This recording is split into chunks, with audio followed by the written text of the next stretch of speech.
let's take a listen to the dialogue for the first time. And when we come back, we can talk about some of the really interesting details.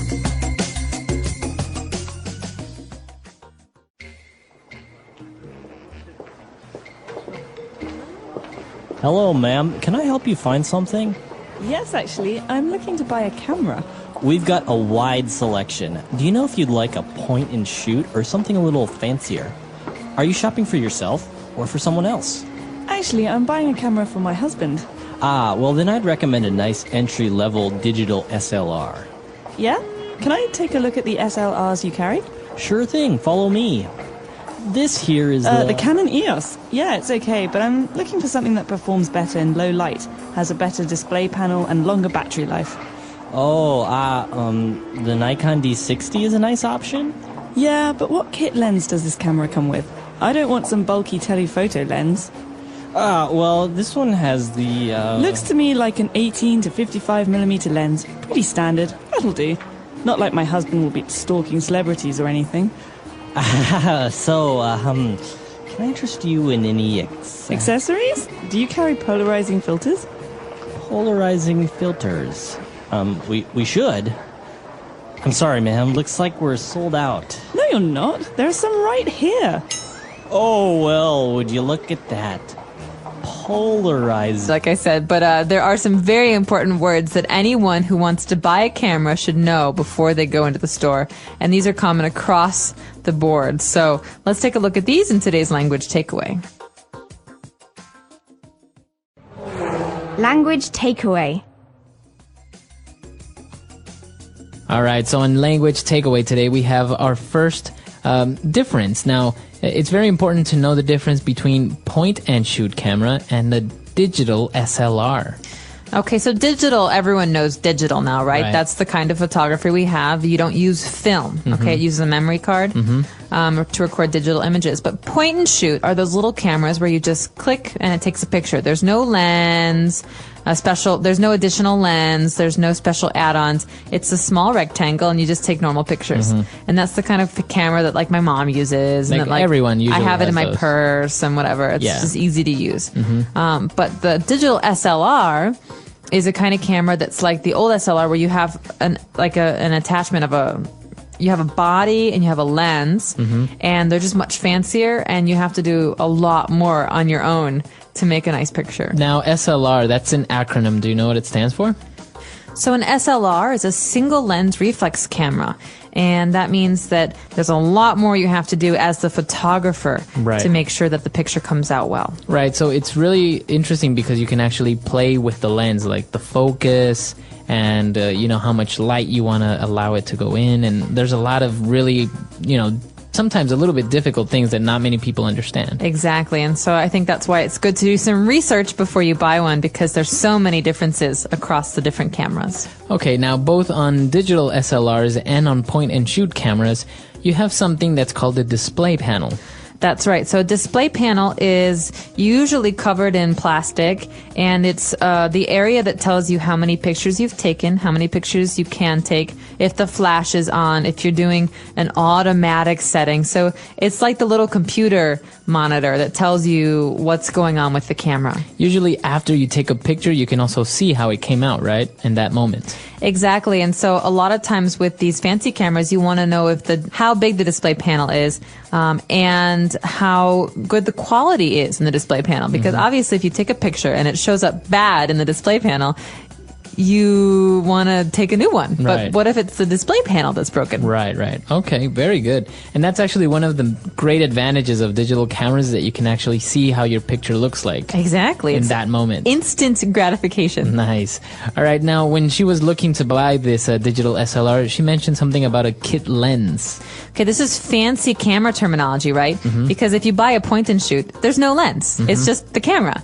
But if you're buying a fancy digital SLR, you can buy the body, which means the machine, but there's no lens. So normally stores will sell cameras with a kit lens. That means they make a kit or they make a combination for you. So it's the body and the lens. Exactly. But if you want, you can buy the body and the lens separate. Maybe you want a really fancy lens. Exactly. So what's a kind of fancy lens we might buy? A telephoto lens. Ooh, so these are the really big lenses for super close-up shots from a distance, right? So you think of maybe professional photographers or photojournalists who have these kind of lenses. They're big and they're bulky and they're not for traveling. Usually you see them in like sporting events, right? They're on the side of the field and they have these big white, they're usually white lenses on their cameras. So you can actually take a very close picture of the action that's far away.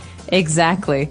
And it's really good for those kind of things where you have action or where you're trying to get close-ups.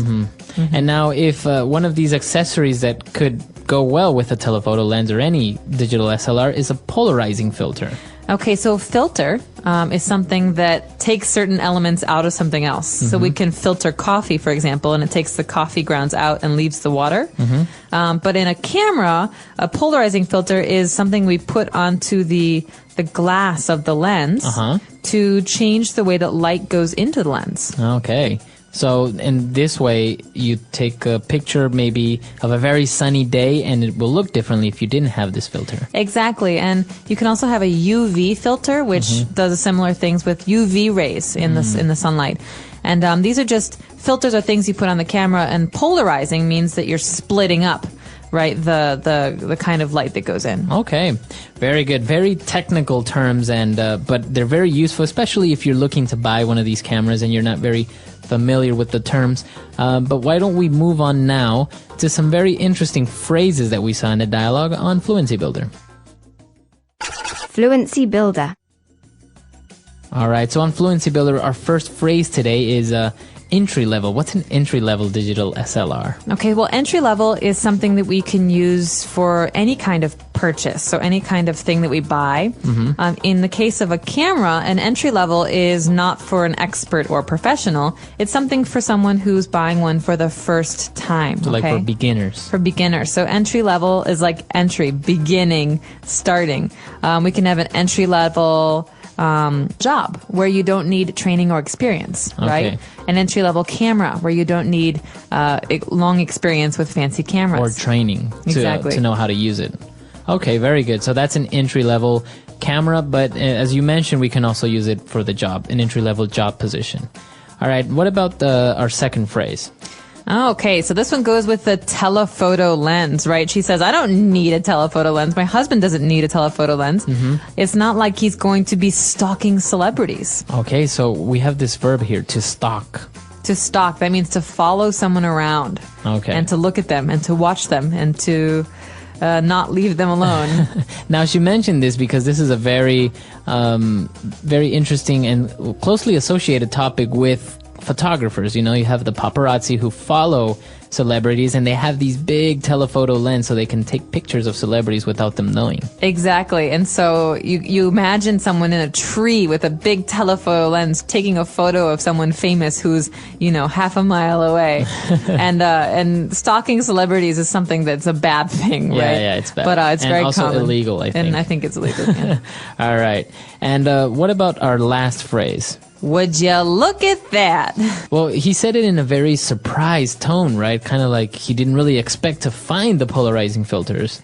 Right, so he's embarrassed, okay? Would you look at that means, oh, wow, I'm surprised. Right. Right, so it's awkward, right?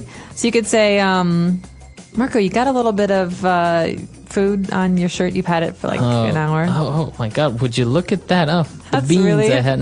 That's really embarrassing. I've got food on my, right? on my shirt. So this man who works at the store, he's embarrassed because he didn't know something he should know. Okay. And so he says, oh, would you look at that? How funny. I didn't see those. Now we can also maybe use it in a sarcastic tone, right? If I tell somebody, can you bring me my glasses that are on the table? And they're like, I can't find them. They're not here. And then I find them.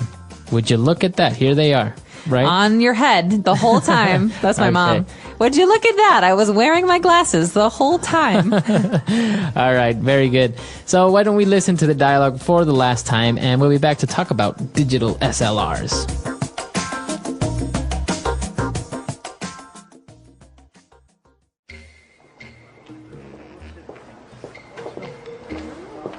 Hello, ma'am. Can I help you find something? Yes, actually, I'm looking to buy a camera. We've got a wide selection. Do you know if you'd like a point and shoot or something a little fancier? Are you shopping for yourself or for someone else? Actually, I'm buying a camera for my husband. Ah, well then I'd recommend a nice entry-level digital SLR. Yeah? Can I take a look at the SLRs you carry? Sure thing, follow me. This here is the Canon EOS. Yeah, it's okay, but I'm looking for something that performs better in low light, has a better display panel, and longer battery life. Oh, the Nikon D60 is a nice option? Yeah, but what kit lens does this camera come with? I don't want some bulky telephoto lens. Well, this one has the, Looks to me like an 18 to 55mm lens. Pretty standard. That'll do. Not like my husband will be stalking celebrities or anything. Can I interest you in any Accessories? Do you carry polarizing filters? polarizing filters? We should. I'm sorry, ma'am. Looks like we're sold out. No, you're not. There are some right here. Oh, well, would you look at that? Polarizing filters. Thanks for your help, Ralph. No problem, ma'am.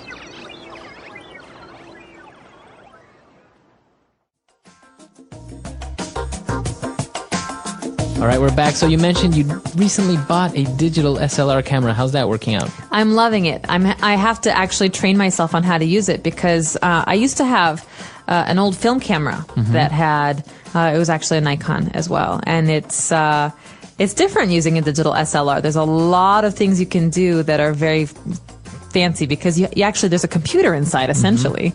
So it's I'm getting used to it. It's fun. And what about the difference in pictures, like from a point and shoot to a digital SLR? Does it really make a great difference? Are you very happy with it? There is a big difference, and part of the difference is that you can control every aspect of the photo, okay? So my digital camera was a small little Canon, you know, the little, what are they called? The power shoot? And it took great pictures because, you know, these cameras have amazing pixel quality, right? They have like 7.1 megapixels or like 9.1 megapixels. So the quality is really good, but everything looks the same. If I have my digital camera, my digital SLR, I can frame a shot and I can focus on one person but make everyone else blurry. I can really make more artistic photos, whereas the point and shoot is great for parties and for just like everyday stuff. Everyday stuff, exactly. Now, what about traveling? You have a dilemma there, right? Because you visit very beautiful places where you would love to take very nice pictures with a digital SLR, but at the same time, the inconvenience of it, because they're pretty big, all of them are pretty big. So where would you go on that? Would you use the point and shoot or the digital SLR? Well, that's a good question. One of the reasons that I picked the lens that I did is because it's not immense. But I really want to be able to do some like landscape photography, and I travel a lot, so I think it's worthwhile to suck it up and just take the camera, because otherwise, why did you buy it, right? Yeah, that's true. All right, so an interesting topic here on English Pod, and I'm sure a lot of our users travel around, like to take pictures, or maybe are experts on digital photography. So why don't you come to the website englishpod.com? We'll see you there, and until next time. Bye, everyone. Bye.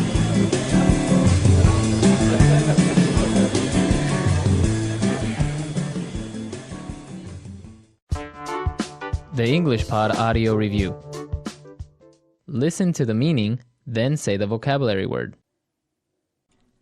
Any compact, non-SLR camera with non-interchangeable lenses, using automatic settings and simplified controls. Generally desired by novices and casual users. Point and shoot. Try to persuade someone to buy, do, or eat something. Interest someone in. A transparent optical device used to converge or diverge transmitted light and to form images. Lens. A camera lens filter used to control the plane of polarization of light entering the lens. Polarizing filter. Simple and appropriate to an inexperienced person. Entry level. Let's try that faster. Simple and appropriate to an inexperienced person. Entry level.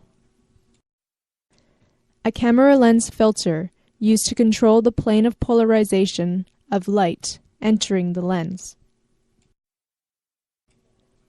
Polarizing filter. And today we're going to be bringing you another great lesson, one of the lessons that you requested. Yes, that's right. Actually, Maxim S requested this one. Right. I think he's really into research and investigation. So we're bringing you a great lesson about this topic.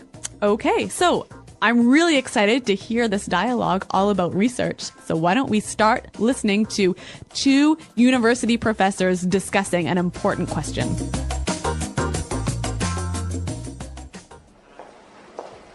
We've been over this 1,000 times. The data is irrefutable. Look, we've done extensive research, built studies, and read the literature, and there is conclusive evidence to support my theory. Horowitz, I beg to differ. Even in your most recent study, the investigative approach was flawed. You know as well as I do, the collection of data was not systematic, and there's a large margin of error. To draw a definitive conclusion based on that data would be misleading. That is preposterous. You are trying to single-handedly solve one of the world's greatest mysteries, and yet you're oblivious to the fact that you're wrong. I am not wrong. The chicken came first. No! The egg came first! The chicken. Egg! The chicken. The egg! The chicken. The egg!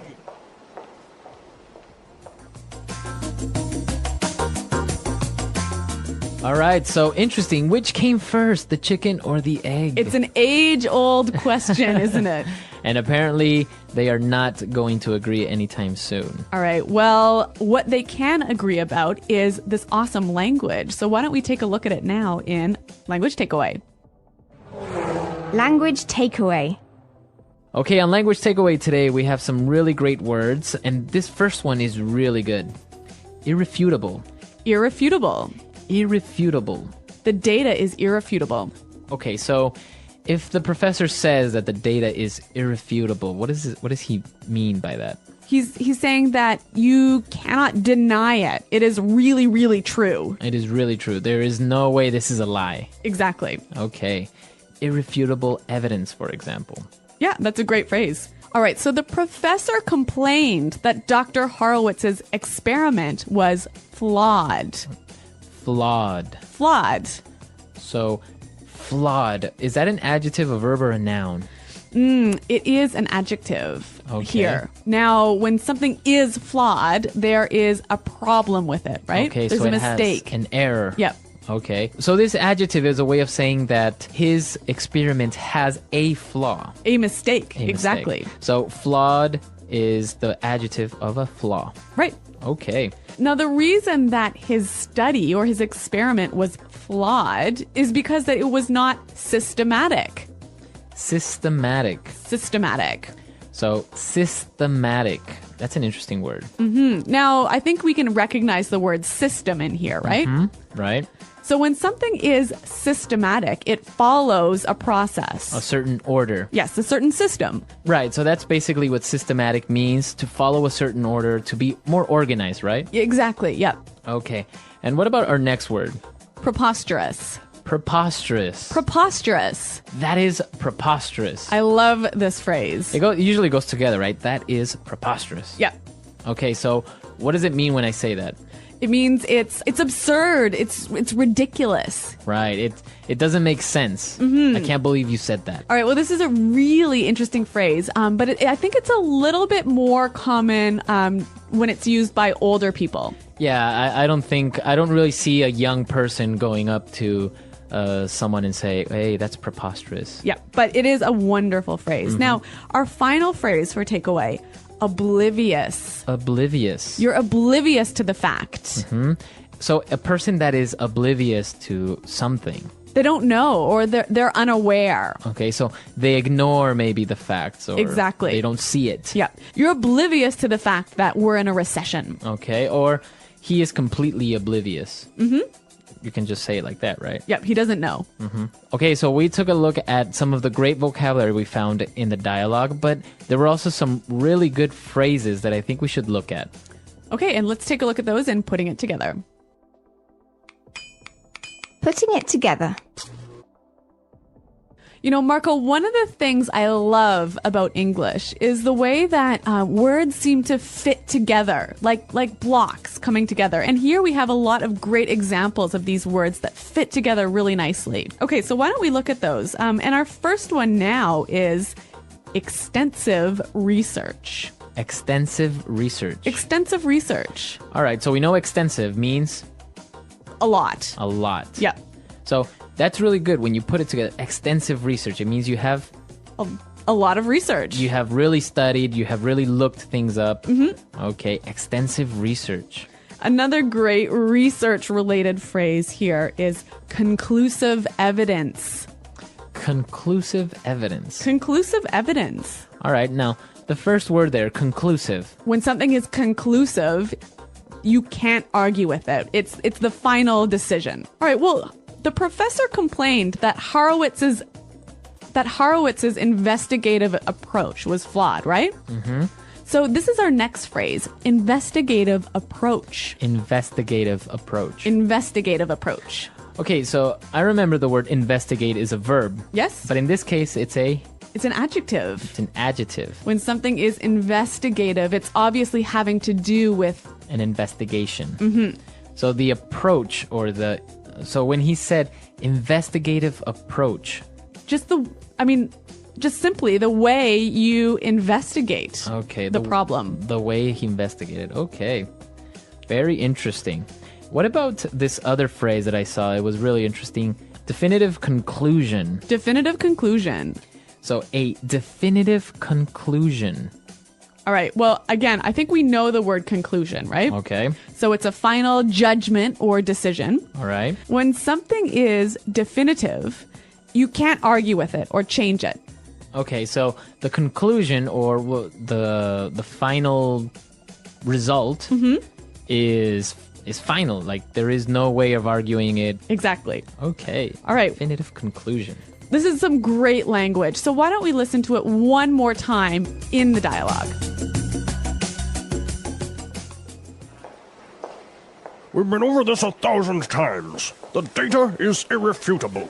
Look, we've done extensive research, built studies, and read the literature, and there is conclusive evidence to support my theory. Horowitz, I beg to differ. Even in your most recent study, the investigative approach was flawed. You know as well as I do, the collection of data was not systematic, and there's a large margin of error. To draw a definitive conclusion based on that data would be misleading. That is preposterous. You are trying to single-handedly solve one of the world's greatest mysteries, and yet you're oblivious to the fact that you're wrong. I am not wrong. The chicken came first. No! The egg came first! The chicken. Egg! The chicken. The egg! The chicken. The egg!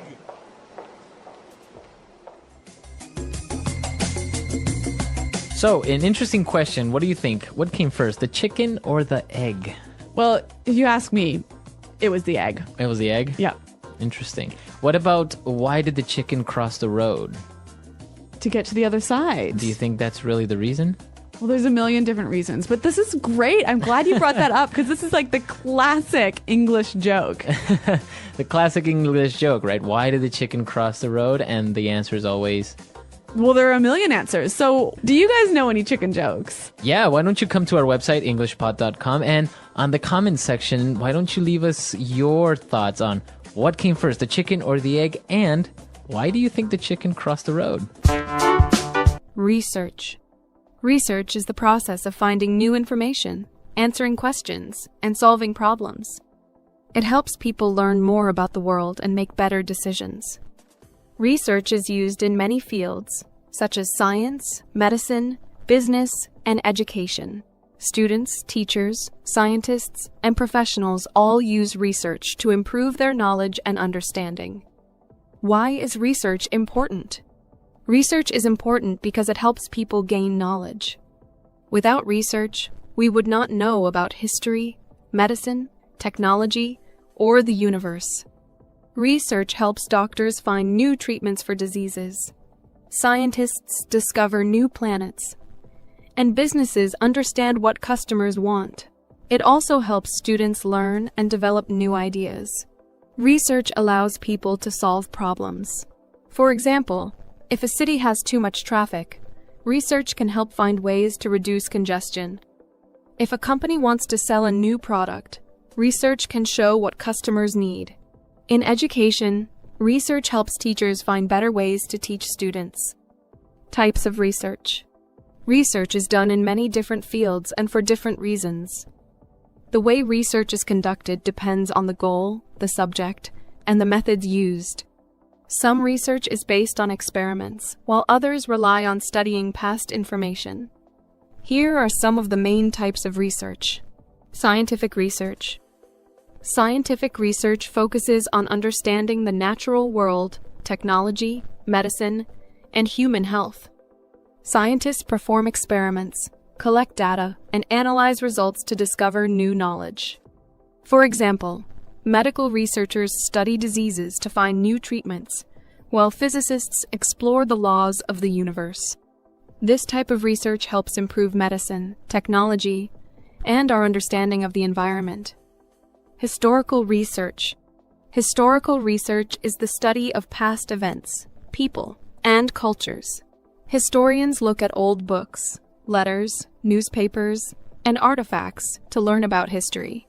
This research helps people understand how societies have changed over time and how past decisions influence the present. For example, researchers study ancient civilizations to learn how they lived, what they believed, and how they built cities. Social research. Social research focuses on human behavior, cultures, and societies. Sociologists and psychologists study how people interact, what influences their decisions, and how societies change. This type of research helps improve education, economics, and social policies. For example, researchers study how children learn in different environments or how people react to advertisements. Market research. Market research is done by businesses to understand customer needs, preferences, and behaviors. Companies collect information through surveys, interviews, and product testing. This research helps businesses create better products, improve customer service, and increase sales.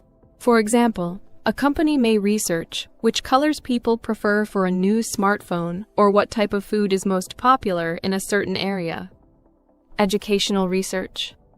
Educational research helps improve teaching methods and learning experiences. Teachers and researchers study how students learn, which teaching techniques are most effective, and how technology can support education. This type of research helps schools develop better curriculums and improve student performance. For example, researchers may study whether online learning is as effective as classroom learning. Medical research. Medical research helps doctors and scientists find new ways to treat and prevent diseases. This type of research includes testing new medicines, studying viruses, and improving surgical techniques. It helps save lives and improve the quality of healthcare. For example, researchers work to develop vaccines for new diseases and find better treatments for cancer. Environmental research. Environmental research focuses on nature, climate, and ecosystems. Scientists study air pollution, deforestation, and global warming to find ways to protect the environment. This type of research helps create solutions for clean energy, water conservation, and wildlife protection. For example, researchers study how plastic pollution affects the ocean and how to reduce it. The research process. The research process is a step-by-step way of finding, analyzing, and understanding information. Good research follows a clear process to ensure accuracy and reliability. Choosing a topic. The first step in research is deciding what to study. Researchers choose a topic based on their interests, current problems, or gaps in knowledge. A good research topic is specific, clear, and meaningful. For example, instead of researching climate change, a researcher may focus on the effects of climate change on Arctic wildlife, gathering information. Once the topic is chosen, researchers collect information from different sources. These sources include books, academic journals, websites, interviews, and past studies. It is important to use reliable sources to ensure the accuracy of the information. Government reports, university studies, and expert interviews are considered trustworthy sources. Asking questions. Research begins with a question that needs an answer. This question helps guide the study and keeps it focused. For example, a researcher studying healthy eating may ask, how does sugar affect children's energy levels? Good research questions help researchers find useful information, conducting experiments and surveys. Some research includes experiments, where scientists test different ideas to see what works.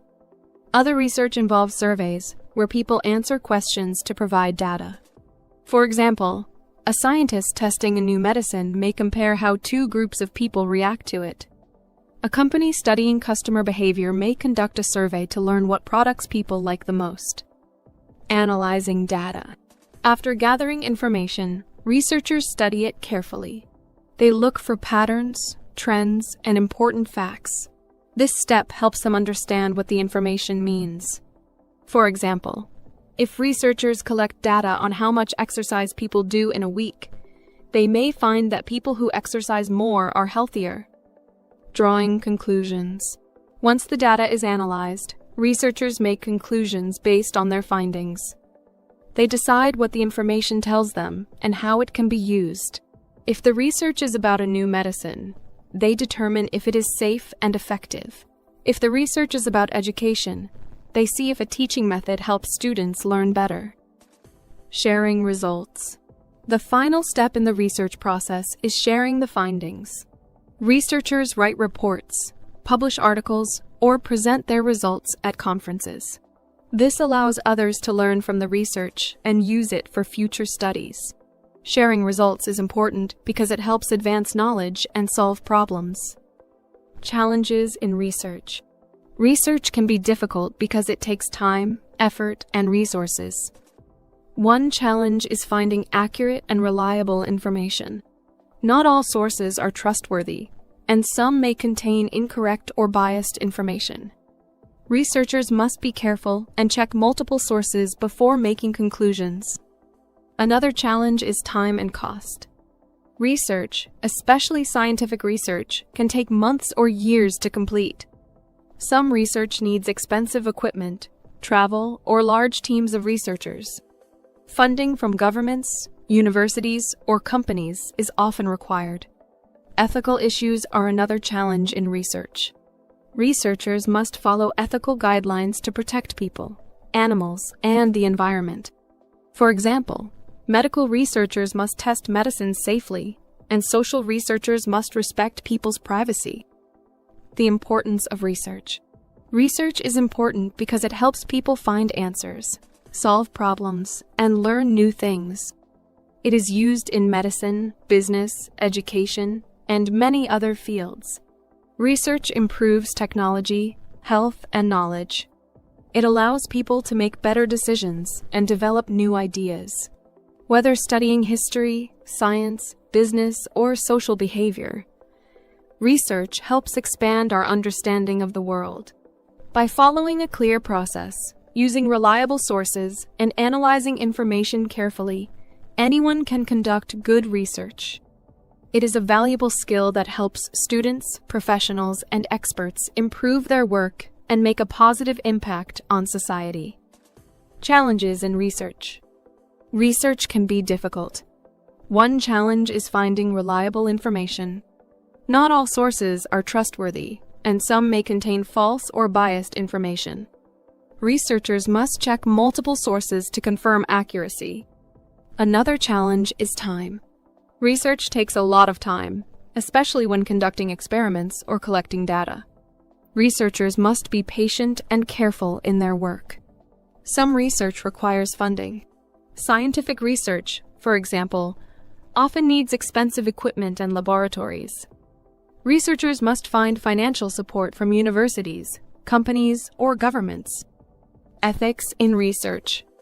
Ethics in research means following rules to ensure fairness and honesty. Researchers must not lie about their findings or change data to fit their opinions. They must also respect the rights of people who participate in studies. For example, if a researcher studies human behavior, they must ask for permission from participants and protect their privacy. Scientific researchers must also consider the environment and animals. For example, medical researchers testing new drugs must follow ethical guidelines to ensure safety.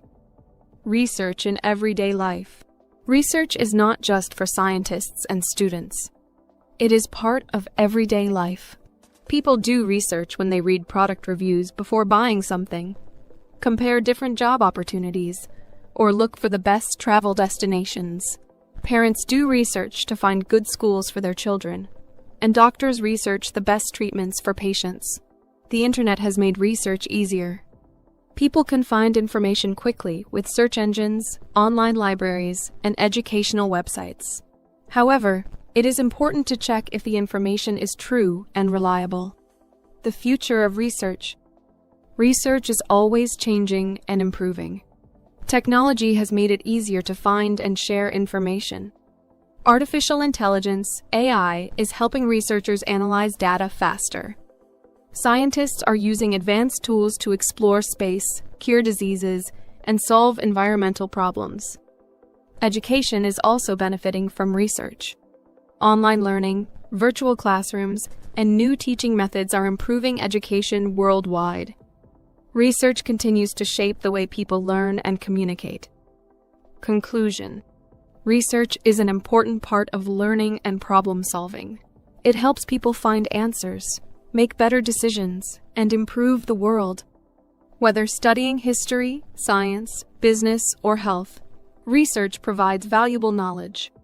By using reliable sources, following ethical guidelines, and asking good questions, anyone can become a better researcher. Research is not just for experts, it is a skill that everyone can use in daily life. The English Pod Audio Review. Listen to the meaning, then say the vocabulary word. Correct. Not able to be proved wrong. Irrefutable. Very full and complete study to find information. Extensive research. Using a careful system or method. Systematic. Having errors or mistake. Flawed. Crazy, foolish, or silly. Preposterous. Unaware or don't know. Oblivious to. Way of looking for information. Investigative approach. Do something on your own, without help. Single-handedly. A final judgment that is not able to be changed. That is final. Definitive conclusion. Find out if something is true. Determine. Show something to be true. Indicate. An argument that is capable of making people believe that point of view. A compelling case. A collection of facts that implies or suggests something to be true, but does not prove it. Circumstantial evidence. Linked or connected with. Associated with. Let's try that faster. Unaware or don't know. Oblivious to. Having errors or mistake. Flawed. Find out if something is true. Determine. Correct. Not able to be proved wrong. Irrefutable. A collection of facts that implies or suggests something to be true, but does not prove it. Circumstantial evidence. Way of looking for information. Investigative approach. A final judgment that is not able to be changed. That is final. Definitive conclusion.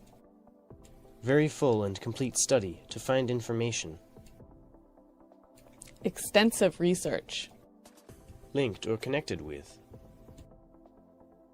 Associated with. Show something to be true. Indicate. Using a careful system or method. Systematic. Crazy, foolish, or silly. Preposterous. An argument that is capable of making people believe that point of view. A compelling case.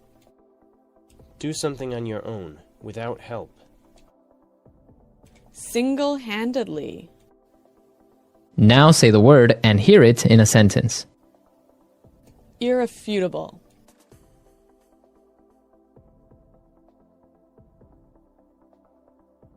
Look, we have irrefutable evidence that he was the killer. Irrefutable.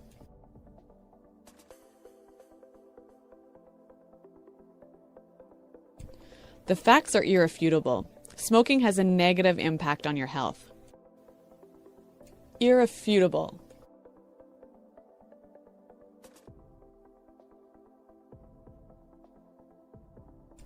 The irrefutable truth is that there is a monster living in Lake Erie. Systematic. We need to approach this problem in a systematic way. Systematic.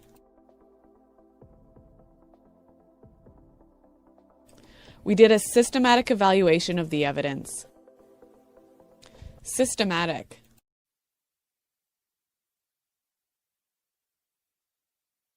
He's a very systematic guy. He's very careful with his work.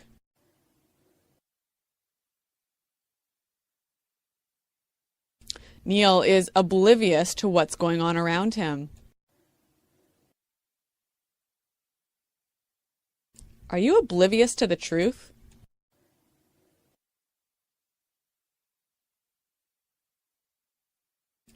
I was oblivious to the fact that there was a virus on my computer. Definitive conclusion.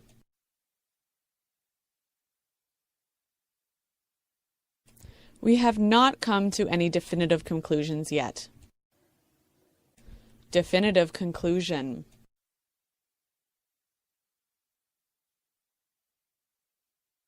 Before you make a definitive conclusion, make sure you examine all the evidence.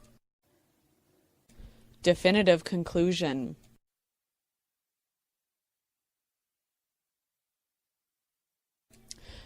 The researchers failed to arrive at any definitive conclusions.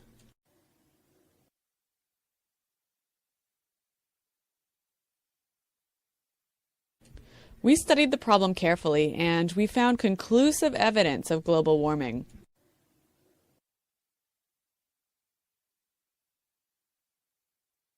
There's no conclusive evidence that links Diet Coke to health problems.